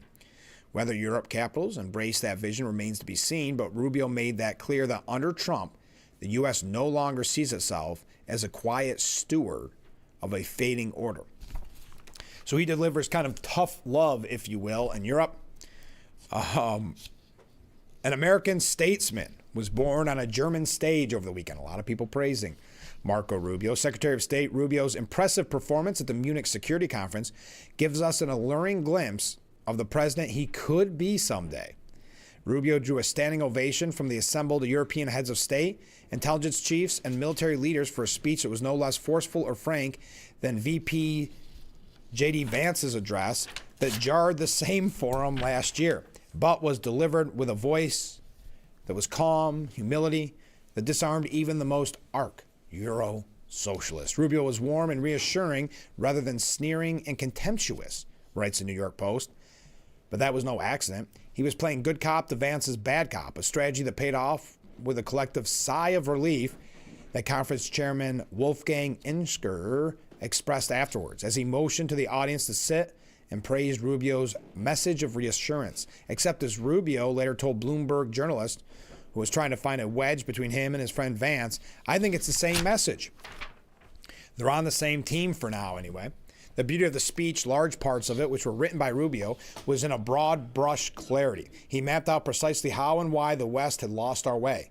In the euphoria of our Cold War triumph, we fell for the, quote, dangerous delusions that we had entered the end of history, and that every nation would now be a liberal democracy and we would live in a world without borders. This foolish idea ignored both human nature and the lessons of over 5,000 years of recorded human history.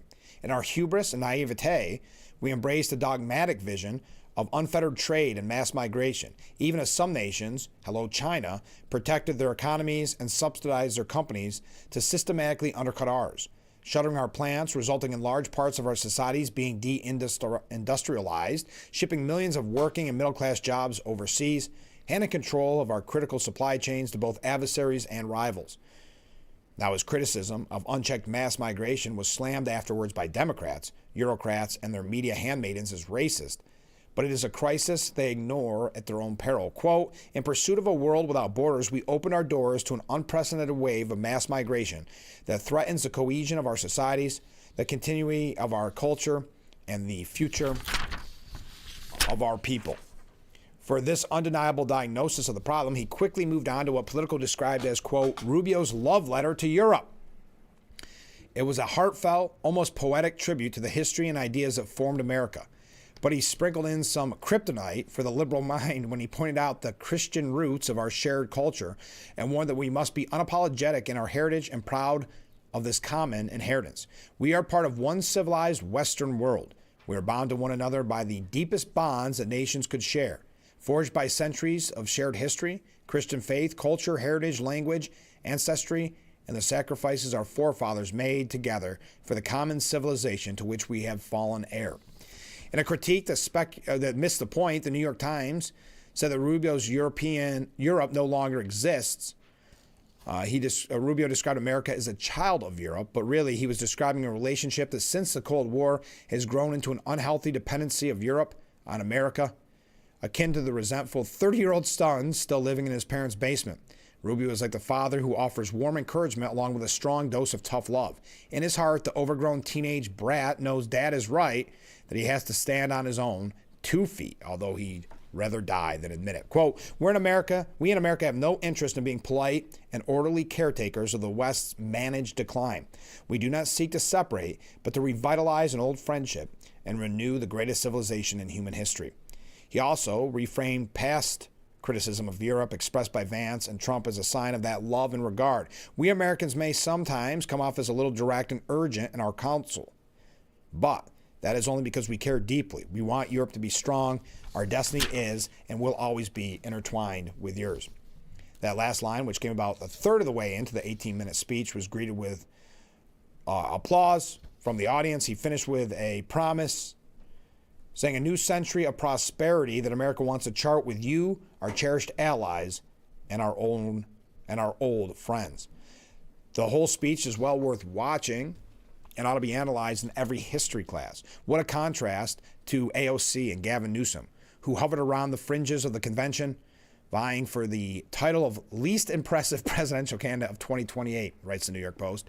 AOC loves the phrase so much that in one of her word salad expositions, she used it 4 times in 40 seconds. The rules-based world order. In this speech, the next day, Rubio gave her a delicious, subtle sideswipe when almost under his breath, he described the cliche as an overused term. AOC tried to mock Rubio after a speech in a clip that went viral for reasons she didn't anticipate. Quote, my favorite part was when he said the American cowboys came from Spain. I believe the Mexicans and descendants of African slave people would have a word to say about that. As social media was quick to point out, Spain introduced horses to Mexico. Newsom, for his part, didn't even try to talk about foreign policy. It was all climate alarm and how stupid the president is. But never fear, Donald Trump is temporary, Gavin Newsom said, and it will be your stable and reliable partner, he said, with all the sincerity of a used car salesman. In any case, one day, let's hope we look back at Rubio's speech as the moment that the rest of the West began to regain its senses. It's a clear choice for us in 2028, too. Do we bound into the future with optimism on the path forged by Trump, or do we go back to flogging a dead horse with the threadbare ideas that Democrats can't seem to let go? All right, we got to take a short break. Stay with us. See some comments coming in. We'll be right back. At Quickfill, what matters most is that our customers, our communities, and our heroes are taken care of. We start by providing American-made gasoline, which means you can buy local, keeping America and your communities strong. We also support vital charities every year and hold Operation Give Thanks each November to help provide a better future for our veterans and their families. We're proud to support the communities we live and work in, and we're doing our best every day to make our towns a better place. Quickfill, driving America. Some won't call for more than a drink. They call for a scotch. Rich, patient, crafted over time. Every bottle tells a story.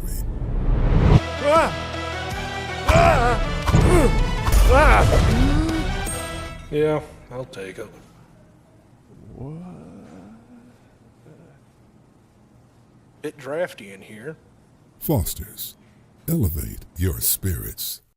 You had fever? Are you dreaming of warmer weather? Now's the time to start enjoying the benefits of hot water therapy during Hesselson's Cabin Fever Reliever Hot Tub Sale. With 0% interest financing and additional sales incentives, Hesselson's makes it easier to start making every day better today.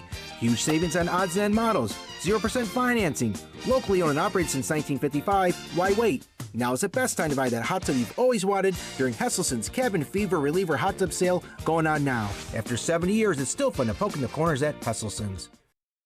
Good morning, I'm meteorologist Brandon Weathers. Thick morning clouds should break up nicely as we head through the day, topping off in the mid-40s, a good 10 degrees above average. About a 30% chance for a passing shower overnight, but as temps stay above freezing, rain is what we're dealing with for the most part. Going into Tuesday then, Additional showers possible. Temperatures staying, though, a good 10 degrees above average. So after the morning round, we get a break, but then additional showers. The Frankly Speaking Roof Cam, brought to you by Ball Security in Horseheads. Contact them today for all your business and home security needs. We are back, broadcasting live from the Hesselson studio. A couple comments from viewers. The left have a large group of intellectuals. I guess they are intellectuals compared to a group of preschoolers. If the governor thinks that Russia is going to give Ukraine back its lost territory, she had simply reinforced her own words, saying that she doesn't know much about foreign policy. No kidding, Governor. You would get us into a war if you were ever to become president. Same with AOC and the others. Comment from a different viewer. That would be great for Republicans if Harris could run for president again, or would run for president again, Instead of Walz as VP, perhaps Cory Booker would pair nicely with her while they're at it. Why not dust off Nancy Pelosi, Chuck Schumer, and Gavin Newsom for something in her cabinet as well? That would guarantee major cringeworthy pain for Republicans. Thank you very much.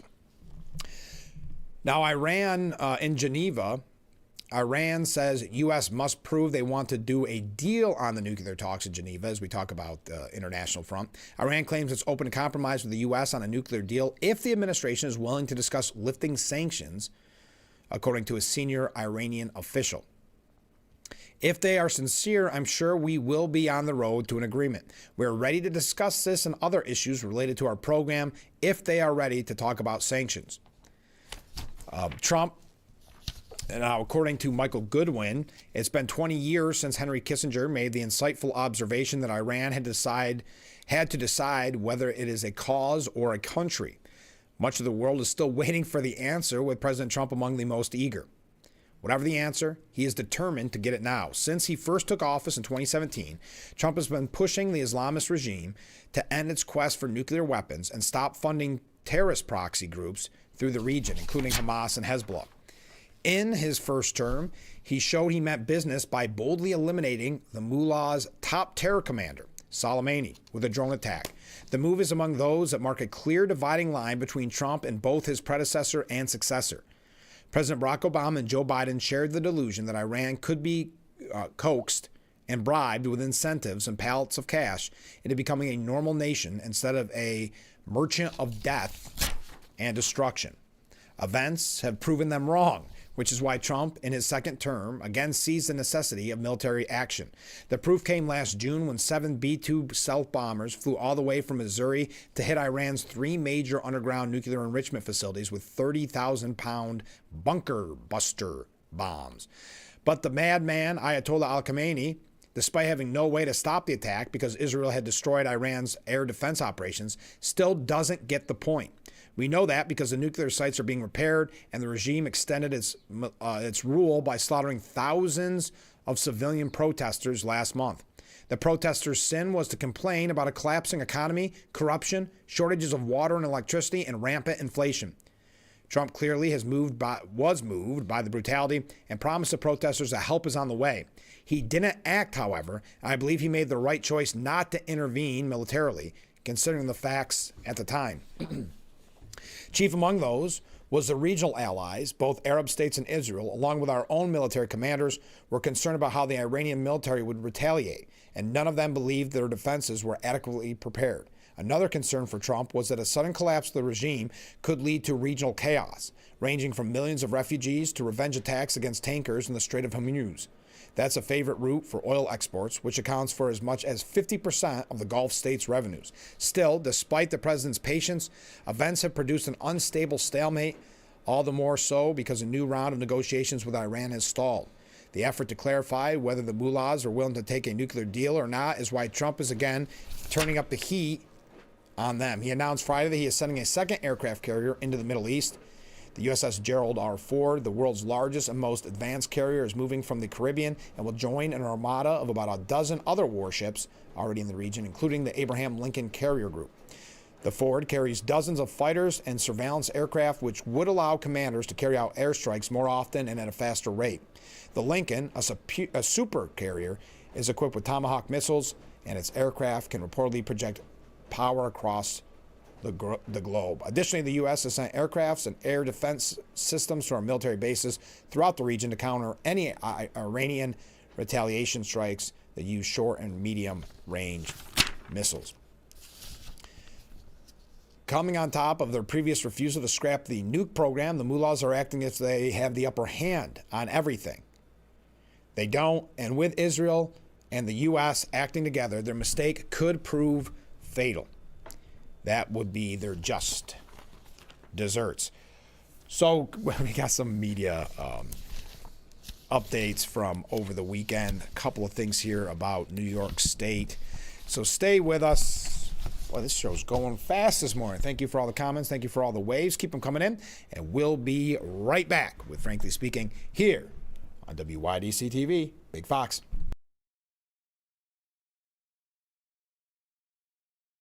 Suburban Propane is here for your residential and industrial propane needs. Serving the surrounding area for over 95 years, we take pride in our reliable delivery service with 24/7, 365 emergency service answered by company representatives. Call today to start your Suburban Propane service. Visit our Facebook page at Big Fox News for news, local events, and more. Give kids time. Just 5 minutes a day. Ask them how they're feeling. And listen.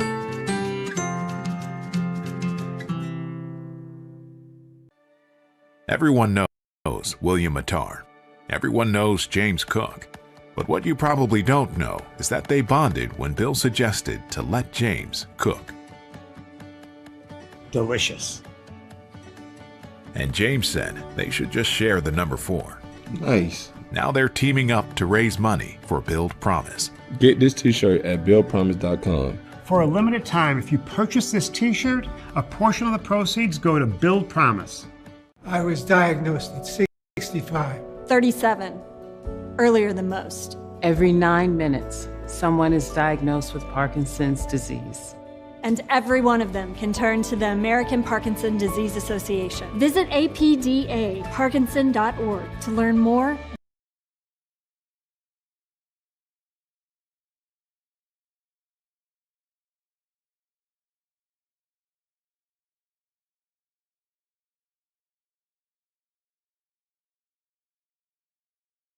Frankly Speaking Roof Cam, brought to you by Boss Security and Horseheads. Contact them today for all your business and home security needs. We are back broadcasting live from the Hesselson studio. Comment from a viewer. Only 1,069 days left of Trump's presidency. Enjoy the quiet time before the Democrats choose the greatest candidate ever. And that's all we'll hear about for months. Thank you very much. Now, speaking of Democrats, there's a few things here about the midterm elections. They're already planting kind of the seed that it's going to be rigged in some way, which is quite strange. Pelosi warns of Trump surveillance ahead of midterms. She was on MS Now, Nancy Pelosi, warned about surveillance by the intelligence operation ahead of the midterm elections, telling Democrats to not put anything past President Trump. Pelosi said she's alarmed by the involvement of Director of National Intelligence Tulsi Gabbard in an FBI raid on polling stations in Fulton County, Georgia. Quote, I hear that all over the United States, not just in Europe, that there's concern about the election. Let me just say that surveillance by the intelligence operations of our country, surveillance in our own country, is something that is absolutely not to be allowed. And now, if there's some particular reason, there's one thing. But for Tulsi to be looking into elections is really not right. It's not lawful. It's not right. That doesn't seem to ever bother the president. But you know what? We don't agonize, we organize. And we have litigation. Let's repeat that line. We don't agonize, we organize, and we have litigation. We have lawyering in terms in addition to the courts, but at polling places and the rest, we have legislation. Her confidence in Democrats' chances in the midterm aside, Pelosi warned that Trump could deploy ICE or the National Guard to try to influence the election. Quote, we're dealing with it, and the president, people are concerned that they're going to send in ICE and the National Guard or this or that. Don't put anything past him. As we saw on January 6th, when the President of the United States personally incited an insurrection in our country, he's capable of any bad thing. Now, according to This Is Politico, President Trump has a plot to, quote, steal the midterm elections, and it's becoming clear. If the results are close, things could really turn dark for America. President Trump is in a massive sulk over the upcoming White House governor's dinner on February 20th. His own side is unhappy, and Democrats are boycotting the traditionally bipartisan affair after he initially declined to invite 2 Democratic governors. The row blew up because the president is furious with one governor for refusing to pardon a jailed election denier in his state. Anyway, I don't want to go through all this, but again, pushing this idea. It is alarming enough that he is insisting on rewriting history, but there is every sign he has no intention of losing again. Proof is piling up that he plans to, quote, steal, end quote, the November midterm election for the Republicans if he can. How can this be achieved? First, some mischievous but not wild speculation. Trump has already pardoned prisoners convicted over the January 6th Capitol riot. He wants the governor of Colorado to free Tina Peters, a jailed county election clerk. But there's a bigger fish sitting in jail. I don't know, enough of that. And it was about Nicholas Maduro. But there you go. In the 5 years since Republican lawmakers have become yet more obedient to Trump, can they be counted on to do the right thing? The fate of American democracy could rest in their hands. Our Senator Chuck Schumer said the, quote, MAGA right. Well, let me give you the whole quote. He said, they show no evidence of voters or voter fraud. They show there's so little in the country. And to have ICE agents, these thugs, be by the polling places, that just flies in the face of how democracy works, of how we've had elections for hundreds of years very successfully. It makes no sense at all. And we will, in our legislation, we will say the ICE agents should not be anywhere near polling places. But again, I think most Americans agree. You talk to people at polling places who operate the polling places, they don't want these ICE agents floating near them and intimidating them. So Jake Tapper said, well, what about 83% of the American people, including a majority of Democrats, who support voter ID laws? Fair question. Chuck Schumer said, we have the voter ID laws. First, each state can have its own voter ID laws, and some do and some don't. But secondly, what they are proposing in this so-called SAVE Act is like Jim Crow 2.0. They make it so hard to get any kind of voter ID that more than 20 million legitimate people, mainly poor people and people of color, will not be able to vote under this law. We will not let it pass in the Senate. We are fighting it tooth and nail. It's an outrageous proposal that is, that shows the sort of political bias of the MAGA right. They don't want poor people to vote. They don't want people of color to vote because they often don't vote for them. There's a rhetoric on the SAVE Act. We got to take a short break. Getting ready to wrap up today's edition. Stay with us.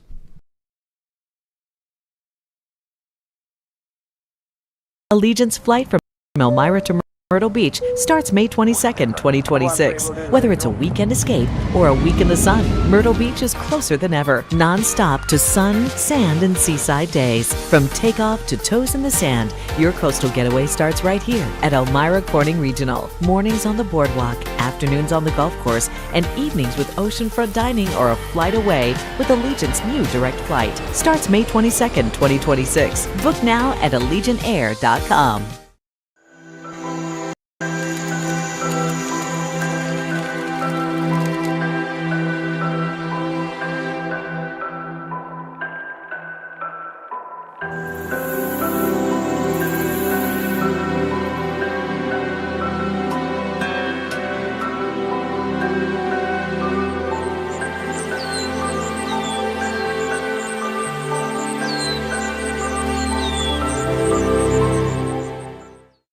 Good morning, I'm meteorologist Brandon Weathers. Thick morning clouds should break up nicely as we head through the day, topping off in the mid-40s, a good 10 degrees above average. About a 30% chance for a passing shower overnight, but as temps stay above freezing, rain is what we're dealing with for the most part. Going into Tuesday then, additional showers possible. Temperatures staying, though, a good 10 degrees above average. So after the morning round, we get a break, but then additional showers possible. Frankly Speaking, Roof K. I'm brought to you by Boss Security in Horseheads. Contact them today for all your business and home security needs. We are back, broadcasting live from the Hesselson studio. Let's go to some viewer comments. Savannah Guthrie looks like she hasn't slept, and the kidnapping looks to be taking its toll on her to the point of making me wonder if she'll ever return to her television job. That's a good question. I saw a report on that. I think it was on Drudge Report, saying that there's speculation that she may not return to TV because of what this has done to her. Ken writes in, Hillary Clinton went to Munich saying that migration went too far. Do you think that with Trump not being able to run again and looking at the comical Democrat candidates, she's going to throw her hat in the ring? Oh, good question, Ken. She's kind of the proverbial candidate always in there. Could be. That would be interesting. Comment from a different viewer. What? Now the intellectual Democrats are trying to make the Republicans look like a spy organization? The closed-door Democrats are displaying a textbook case of projection. In case you or your listeners don't know about projection, it is a psychological term where you take your own values and confer your beliefs on to others. Thank you very much. Andy Beshear, the governor of Kentucky, Democrat, was on State of the Union on CNN. He, too, was pushing these conspiracies. He said, well, it's my job to be worried. Kristi Noem's statements are wild, and they're un-American. The president's talking about not federalizing elections. He first said Republicans should take over elections in certain states. That is anti-democracy. But Democratic governors and attorney generals are ready to stand up and make sure we have full and fair elections. But I'll say it, that if you try to intimidate the American people, especially when it comes to something so foundational as voting, I think you're underestimating them. I think you'll see huge lines and people singing. You know, people want to be Americans first and Democrats or Republicans second, third, or fourth. You put our democracy in jeopardy, you try to intimidate them from voting, and they will step up and protect this country. Politico reporting that South Texas will never be red again as home builders warn the GOP over Trump's immigration raids. How about this headline? Mike Johnson's power is shrinking by the day. Or Maureen Dowd.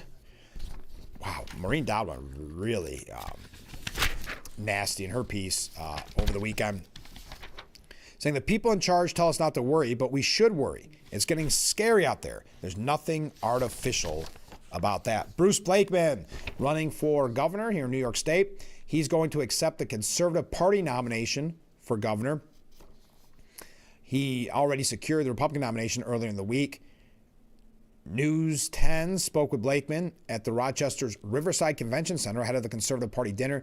He discussed his plans to extend the economic strategies in Nassau County to other regions. He said, I'm honored to officially be the Republican and Conservative Party candidate for governor of New York. And I'm grateful to Chairman Cox, Chairman Kaiser, and all the delegates who share our vision for a more affordable state. While Kathy Hochul drives up taxes and sends electricity bills soaring, we are building the coalition that will win statewide in November and restore common sense leadership in Albany. All right, before we go, comment from a viewer. Hillary running for president again, to me, is what nightmares are made of. Thank you very much. Well, have a great day, everyone. Thank you for joining us. Busy morning. As Mark said, I didn't read Mark's comment, did I? Mark had a really nice comment, and now I lost it. Saying it was a great President's Day show. Enjoy your day in the nicer weather. Thank you, Mark. And I hope you all have a nice day, a nice President's Day, and we will be back tomorrow morning, starting at 6 a.m. for Frankly Speaking, only on WYDC TV Big Fox. We will see you bright and early. I look forward to it already. Have a great day, everyone.